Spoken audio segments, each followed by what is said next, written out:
কেমন আছেন আপনি? আলহামদুলিল্লাহ, আল্লাহ ভালো আছে। আপনারা ভালো আছেন? জি আলহামদুলিল্লাহ ভালো আছি। কয়টা গরু আনছেন আপনি? আমি গরু আনছি 8টা। কোন মানে আপনার বাসা কোথায়? আমার বাসা এই যে গাংনের থানা কামারখালী গ্রাম। কামারখালী গ্রাম। তো চলেন আপনার গরু দেখি একটা একটা করে। আপনার গরু 8টা করে, এখানে তো 5টা গরু আছে। এখানে 5টার আমার এই যে বাম পাশে আছে 3টি। এই সাইডে আপনার? হ্যাঁ, এই তিনটা? এই তিনটা। আপনার গরুগুলা তো সবগুলাই মাশাআল্লাহ অনেক সুন্দর। হ্যাঁ, সব গরু ভালো আল্লাহ। তো আপনার এই যে প্রথমে এটা কি জাতের গরু আছে এটা? এটা হচ্ছে সব শাহিওয়াল, পাকিস্তানি শাহিওয়াল। পাকিস্তানি শাহিওয়াল। জি, তো এই গরু কি সিং হয় না? পাকিস্তানি শাহিওয়ালের শিং ছোট হয়, ছোট হয়। এই পরিমাণে হবে, বড় হবে। ও।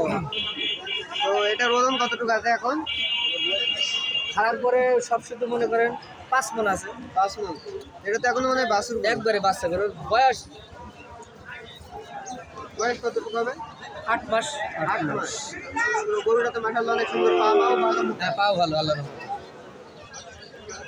এই বাছুরটা এটাও পাকিস্তানি শাহিওয়াল। এটাও পাকিস্তানি শাল। এর বয়স কি সেম এর বয়সের থেকে না বয়স কম বেশি এক আছে? মাস কম হবে এটা। এক মাস কম বেশি হবে।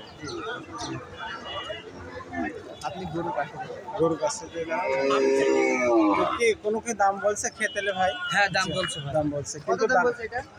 এটা আমি দাম চাচ্ছি 145, দাম বলেছে 115। 115। মানে আপনি কত হলে ছেড়তে পারবেন? 30,000 ভালো। এর ভিতরে তো দাম দরকার সুযোগ থাকবে। এটা তো মনে হয় পাকিস্তানের শাওয়াল না, এটা না, এটা হচ্ছে আপনার দেশাল। দেশাল। দেখি বোঝা যাচ্ছে যে এটা আমাদের দেশাল গরু। এর বয়সটা কতদিন? এর বয়স হচ্ছে 11 মাস। 11 মাস। এই গরুটা তো মাশাআল্লাহ অনেক সুন্দর, পা মাও মোটা। কিন্তু সেম দেখতে এই গরুর মতোই অনেকটাই। তো ঘাট ধরতে কি হচ্ছে? এটা কি পাকিস্তানি ভাই, শাওয়াল?